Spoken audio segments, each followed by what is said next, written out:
Hello and welcome to the Member Showcase. Today I'm delighted to be joined by the lovely Beverly Moore. Beverly is a dual AMA and DMI member and has recently certified with the DMI Pro and the AMA's PCM certification. She's an active CPD member and works within the non-for-profit sector as a marketing communications professional. And I'm delighted to have you here today, Beverly. Thanks for joining me. Thank you so much. I'm so honored for the invitation. Beverly, just to kick the interview off, I'd love to hear a little bit more about you. So why don't you just tell us a little bit about your career and background to date? Well, I love when I think about my career journey because it is quite diverse. What it really for me displays is the evolution of marketing communications. I started my career on the advertising side of the business, and I'm very proud to have started my career with Burrell Communications Group. Uh, Burrell Communications Group is I would say, the leading multicultural marketing agency in the world, founded by Thomas J. Burrell. And it was really an honor to start my career there as a media planner, buyer, working on a number of global brands, most notably Coca-Cola, McDonald's, Ford Motor Company, um, Stroh Brewery. And from there, I transitioned uh, through a number of opportunities, was able to work at Leo Burnett on Procter and Gamble, and but decided I wanted to make a change. And at that time, the changes I wanted to make was not necessarily something that was the norm. Most people were siloed. If you were media, you stayed in the media department. If you were in an account executive role, you stayed in the account management role. I transitioned into public relations, and in making that transition, I worked for the United States Census Bureau as a media partner specialist, and was very proud to work on the 2000 census. And that was a very interesting opportunity because that was the first time that the U.S. Census Bureau actually did a public marketing campaign to encourage the response to the census. And Yeah. that was for me a very proud moment to be a part of that initial launch. And now it's the norm for the U.S. Census Bureau to do that. From there, I was very proud to be a part of the Illinois State Office for AARP and to be a part of how that brand has emerged. And now to see where it is today is just amazing. And right now, I am currently with the American Institutes for Research, where I am providing marketing communication support for the District and School Improvement Center, where we provide transformational capacity building support for districts and schools.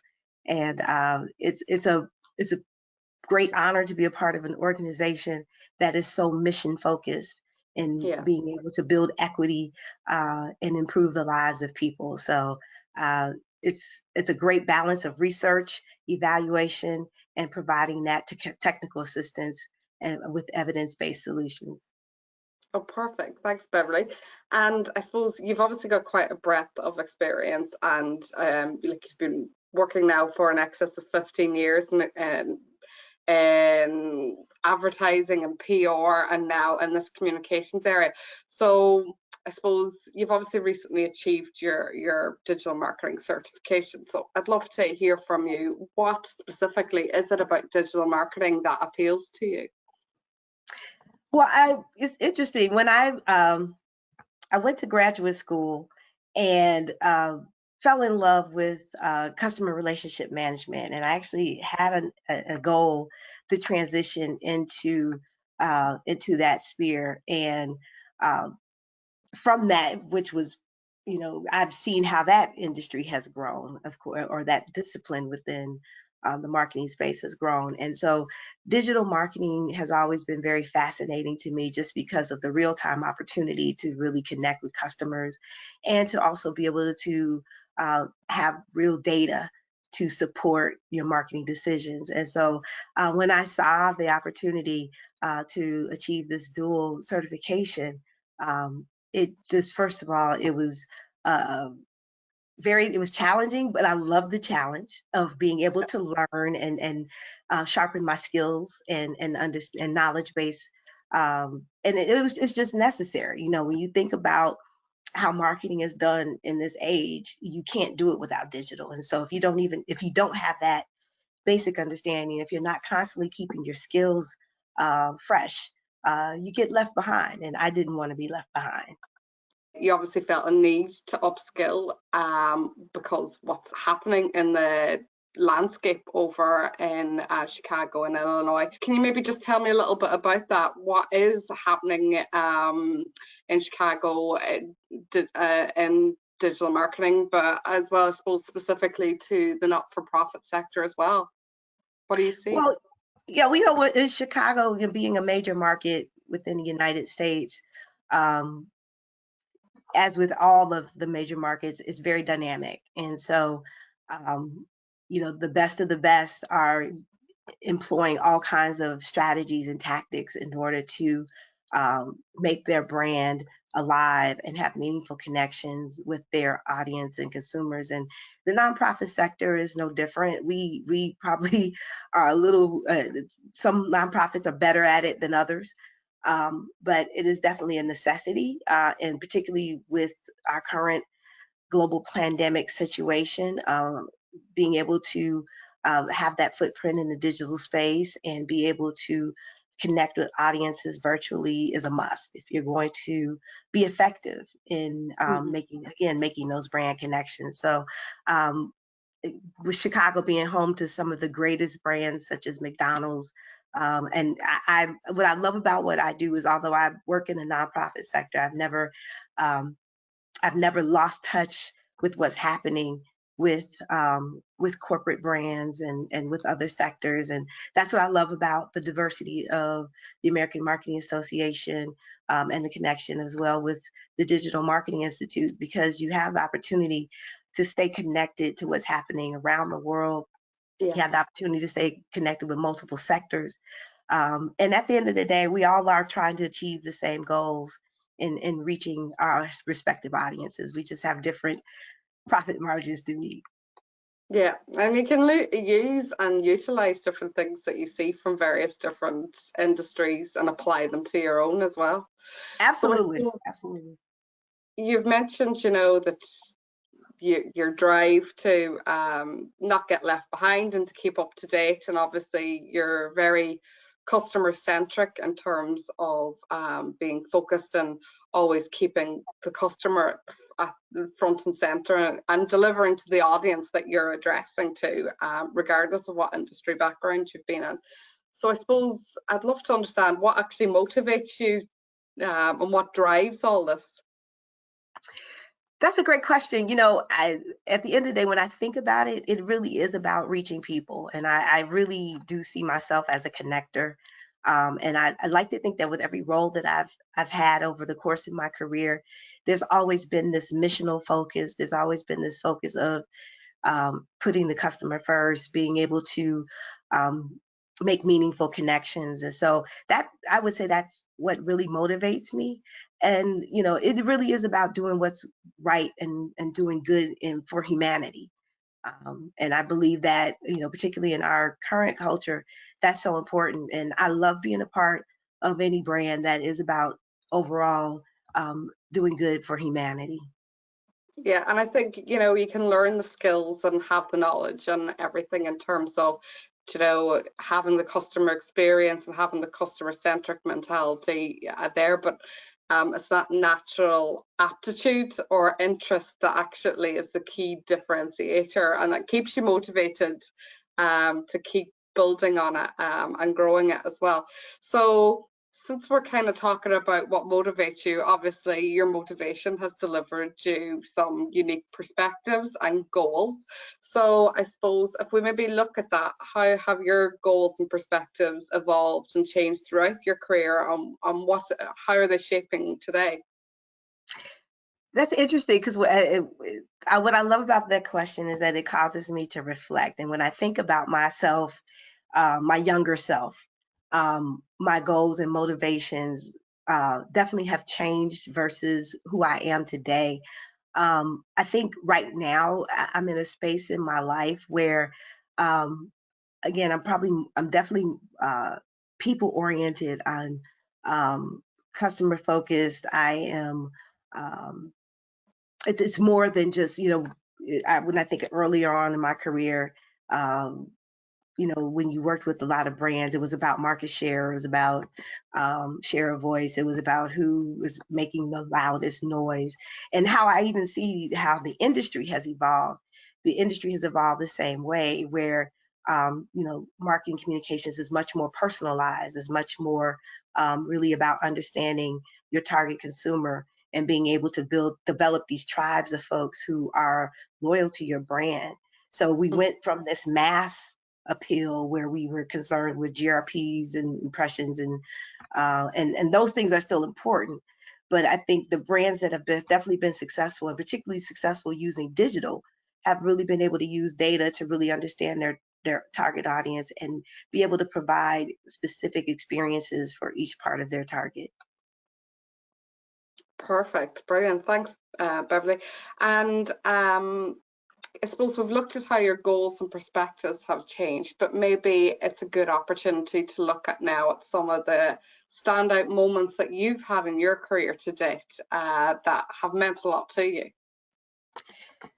When I think about some of the standout moments, I think back to experiences where we have been able to, where I've worked in organizations where we have really been able to make meaningful connections with our target audience. I feel like that continues to be a running theme for me. So I start with, um, again, my honor of being an alum of Burrell Communications Group. And Burrell Communications Group, I believe, has been standout in representing uh, the culture and really, telling the story of the culture and making the connection to major brands. When I think of campaigns like with McDonald's or with Coca-Cola, um, uh, the the stories that I was a part of in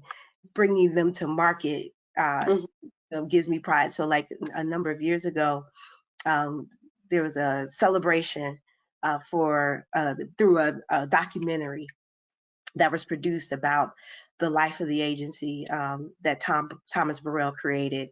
And just to be a part of that story, it brings me a lot of joy. And the fact that uh, that's a part of my story. Brings me a lot of joy. My time with AARP will always be a memorable and heartfelt part of my life because it was a place where I got to grow and develop as a leader, Mhm. as I led communications for the state of Illinois, and being able to partner with my colleagues in advocating and doing community outreach to reach our members. And with Illinois being one of the largest membership states, that was very important. And for one of the things that I did in that role was work with our national team and bringing our national member, at the time was our national member event, to Illinois, to Chicago, which was huge for us to be able to be a part of that, that part of that marketing effort. And then right now, with the American Institutes for Research and uh, leading communications for the District and School Improvement Area, District and School Improvement Center for AIR, working with districts and schools and seeing the transformations that are taking place with schools that and districts where that school or that district was a lowest performing or underperforming district, and they have achieved changing their designation, and then be able to tell their stories. So being able to produce those videos, like as I said, I was on the other side of Yeah. our conversation where I was conducting the interviews, and to hear the conversations from those district and school leaders on what they were able to achieve with the support of our team and how our team tells the story of the collaboration and the partnership that they were able to cultivate with those district and school leaders, and how that impacted or affected the functionality, the function of that school, and turning around those situations is a great source of pride, particularly, because education is so critical to a community. Uh, People make their decisions on where to live based on a good school district, and Yeah, so being able to be a that's part global. of being able to be a part of helping these school districts or support or telling the stories of these school districts and how they were able to turn around their situation is a great source of pride for me. In your current role, you obviously face a number of challenges, but it would be good to actually maybe dive a little bit deeper into that and explore a little bit not only some of the challenges that you as in your role are having to overcome, but what you think generally at the minute digital marketers are finding as a challenge that they need to overcome. I think in my role, probably the greatest challenge that I face, and I would imagine particularly others in the nonprofit sector may face this. It comes down to budget, and when you don't have the budget, or you don't have um, the deep bench to be able to execute the type of, like, you have big vision. I am a person of big vision, big ideas, and but with that, you also have to have the resources in place to be able to execute. Mm-hmm. And so um, I would imagine that for me, and as others in my role in the nonprofit sector, that is a challenge, as well as being able to make the business case of why this is necessary, and then be able to show the return on investment. And the beauty with digital is that you are able to provide the evidence base and return on investment um, for such programs. But it's definitely fighting the good fight internally to be able to get the resources to make that happen. And people have to be able to, you have to be able to sell your vision. And so, I know I can't imagine that other colleagues like me who are in similar roles are not fighting that same good fight. And I say Yeah. fight on. We have to be I fighting for suppose that. Fighting. really is that the data and prioritization is kind of two things that you're finding are the means to kind of get your message across and fight the good fight. Yeah. And sell strategies. And are you finding as well that there's a movement to go back to basics, or are you still able and have the resources to explore new strategies and investigate new areas? Well, I'm the type of, I've always been, I think throughout my career, I would say a hallmark of me has been to blaze trails. Yeah, Um, and so with that, I tend to try to find a way to get it done. And so I have been basically, I've seek to be creative in finding ways to get things done, and then be able to show the value of, look, this is why we needed this. So that's really where I am right now, is yeah. the finding my little workarounds and then being able to make the case. I see, this is why we needed this, because this is what it looks like when we do it right. So. Yeah, but that can be a challenge in itself, not Mhm. only just to actually get the buy-in and get support, but also to get the time to actually dedicate to Yeah, carve, to allow yourself to investigate and create and develop and investigate and strategize and all yeah, those things which really are the vectors of change. But whenever I suppose you're firefighting or just trying to deal with the challenges that we're now in, which yeah, is lack of budget and lack of resource and all the rest of it. But sometimes we don't often they could be that could be the victims of it. So it's great to see somebody like yourself that's a trailblazer that's continuing to fight the good fight and find the time and the opportunities to still look at doing that. Yeah. And I would, if I could just add with that, part of it as well is, as much as we like to think that when we try new things that we're going to have this great success, sometimes we don't have the success that we planned for. And so we have to be able to adapt and learn from it. And so that's another end of that spectrum is trying things, but also recognizing that it may not work as planned, but learn from it and then retool it and make it happen. Yeah, and I suppose the main takeaway from that as well, that even failure is a positive because it's tried, it's tested, and you know it doesn't work. So you don't have take the risk. Exactly. Calculate the risk, but take the risk. And I suppose this obviously is a nice area to bring in maybe some advice that you've been given that has kind of helped you trailblaze and make the decision to take those risks. So had somebody given you some really valuable advice that's kind of acted as your motivator or your creed?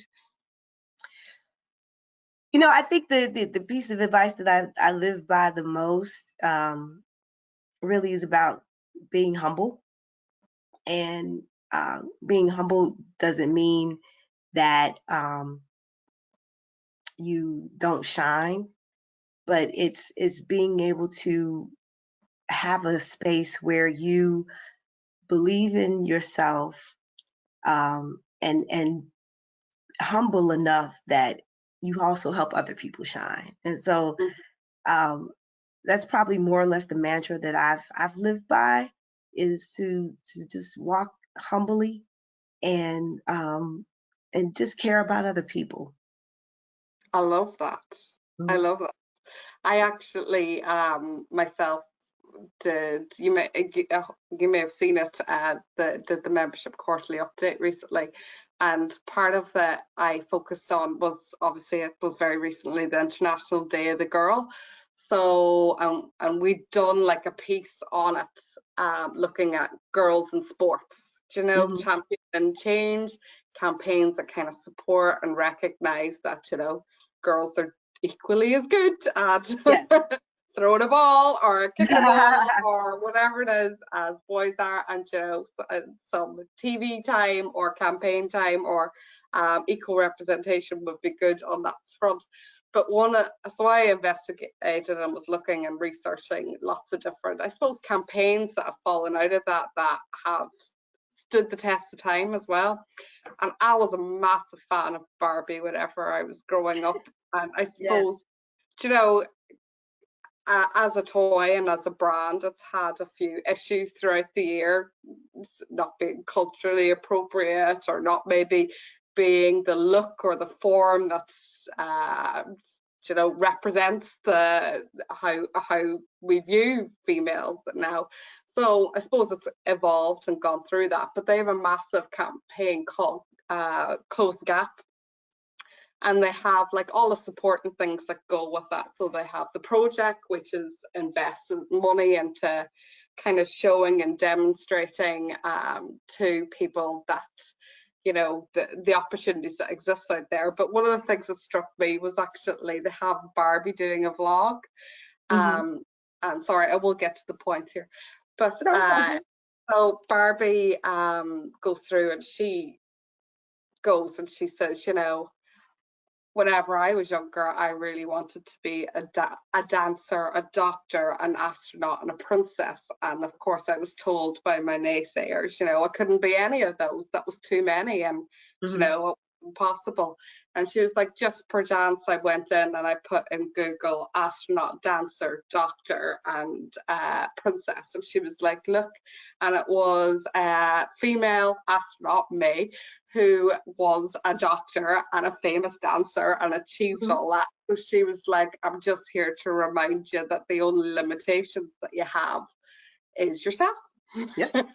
And I Very true. loved that sentiment. And I actually was, like, this is obviously targeted for young females, pre-adulthood, who are you know, perhaps putting restrictions on themselves.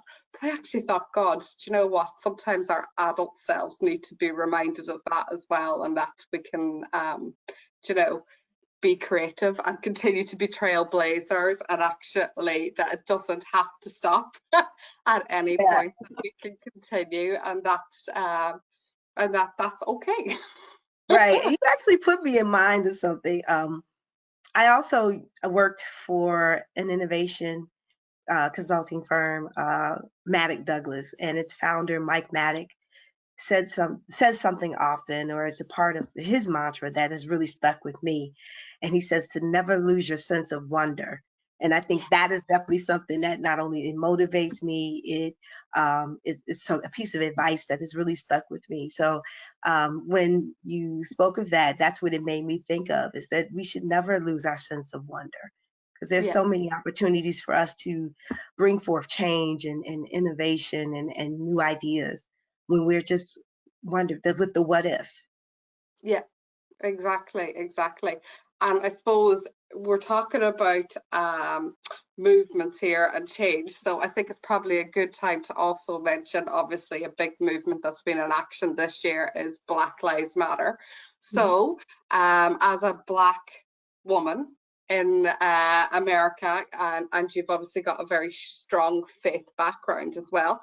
So I was wondering how you find the challenges of inclusion and diversity, not only within your sector, but also within the digital marketing landscape as well. Well, the one thing that I can definitely say is that I'll start with this. As a whole, I believe, and I'm very happy to see here, particularly in America, how corporate has rallied around this issue of diversity and that we're having the conversations. And I'm very happy for that. Um, I'm also very happy to see how it has brought to light the fact that there's a lot of great talent within the Black community, the African American Black community. And there's always been, in many fronts, uh, this sort of spoken, and sometimes it's spoken and sometimes it's unspoken, belief that, well, we would hire um, Black talent, particularly at the C-suite level, but we just can't find it. And now I believe uh, those excuses are out the window, and we are seeing a lot of great women, men and women, who are being elevated to those levels, and it's great to see.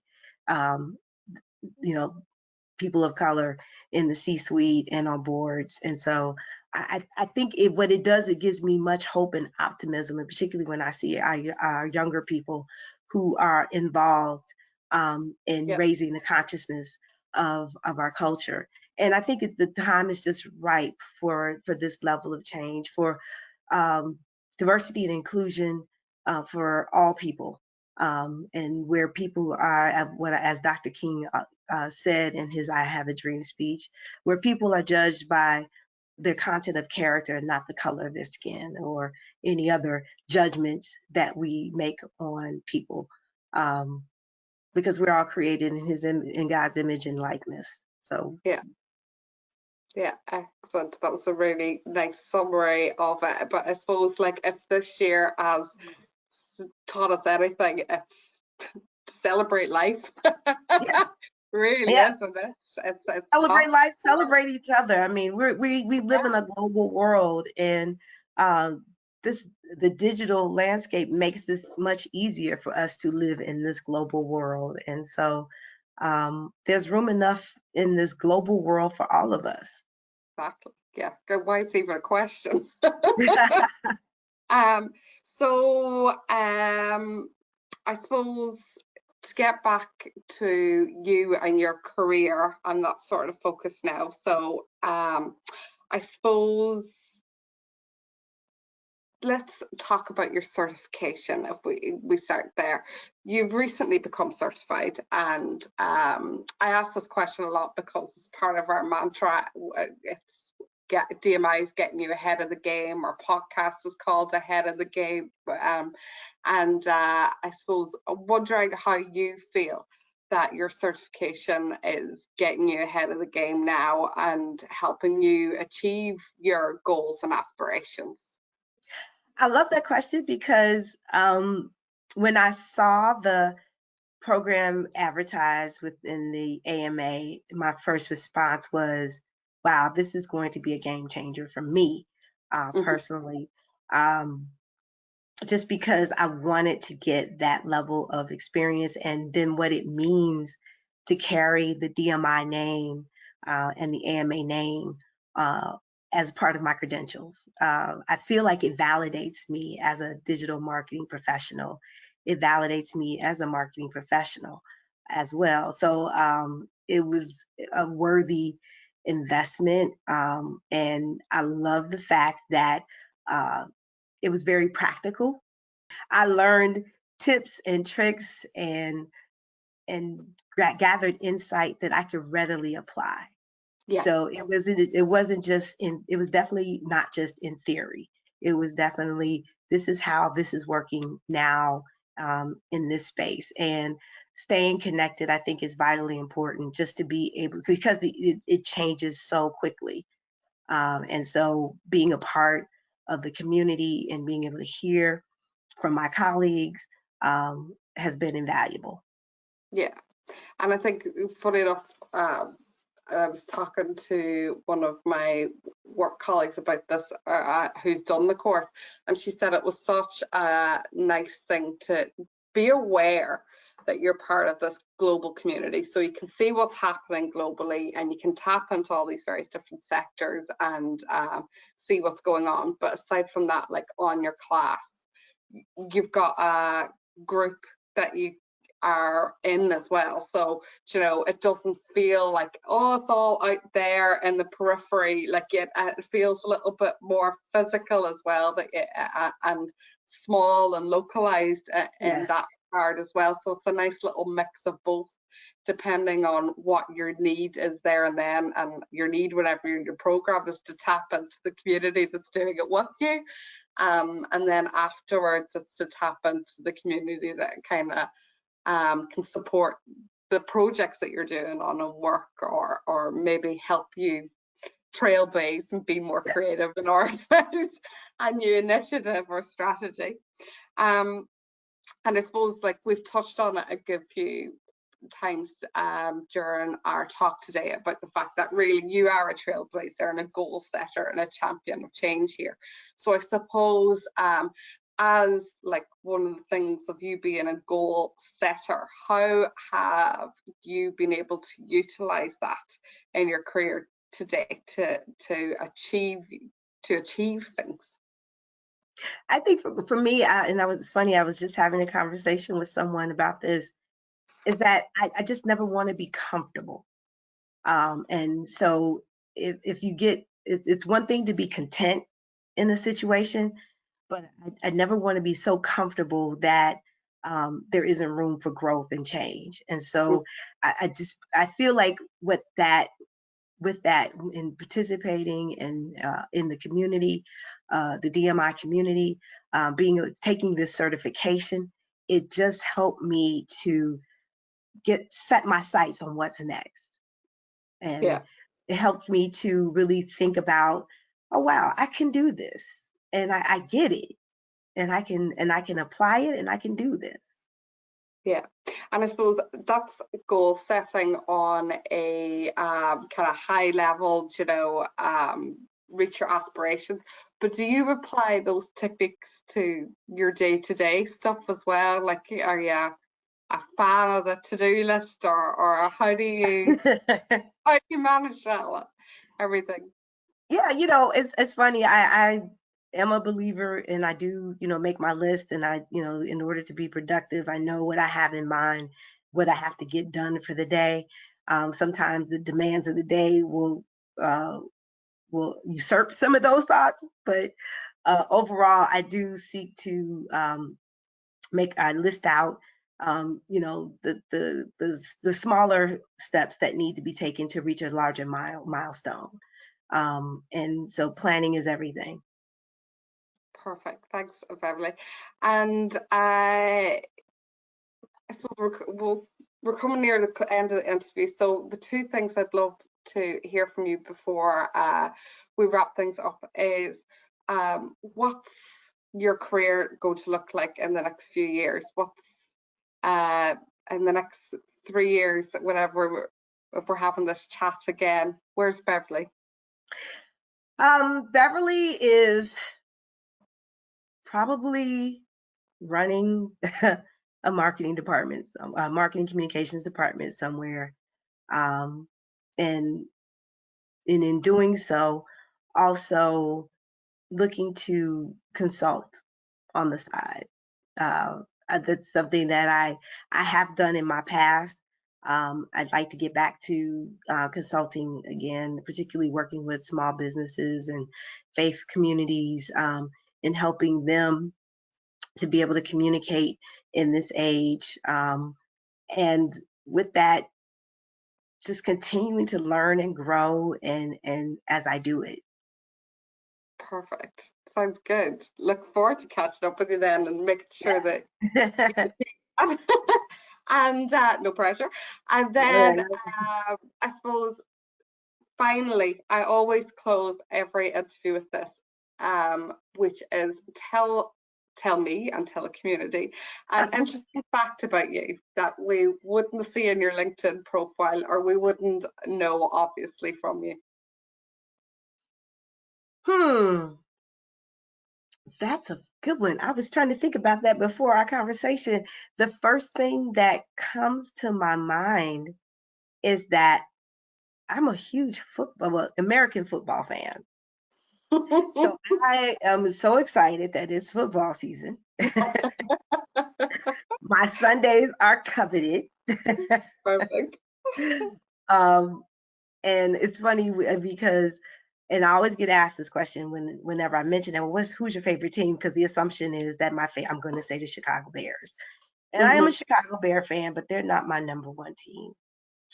My number one team is the Pittsburgh Steelers, and go figure. And then the next question is, well, did you live in Pittsburgh? How? I'm like, nope, never been to Pittsburgh in my life. Like, well, why are you a Pittsburgh Steelers fan? Well, it starts with the fact that the Pittsburgh Steelers, the colors are my high school colors. Oh, really? Don't know what that has to do with football, but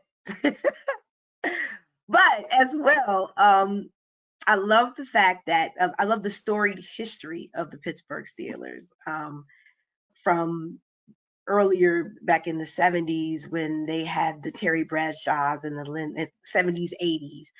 Terry Bradshaw, Lynn Swann, to Jerome Bettis, to right now with the great team of led by Ben Roethlisberger. So yeah, I'm a Pittsburgh Steelers fan. I love football. This is my season. I love fall. Yeah, I'm a fall girl. I'm a fall baby. I love fall. I love everything about fall. I love the colors. I love the change of seasons. Yeah. Good time of year. I tell you what, I must admit my knowledge on American football is a bit rusty, obviously. But you know, it's still one of my favorite films, Jerry Maguire. Show me the money. Yeah, I love that. It's one of my favorite movies. Thanks very much, Beverly, for joining me today. It's been a pleasure to have you, and so delighted to have a trailblazer and communications professional who's not only big on ideas but big on passion as well. So thanks very much for participating today. Thank you so much for having me. As I said, this has been an honor, and I just appreciate the opportunity and so grateful for the program.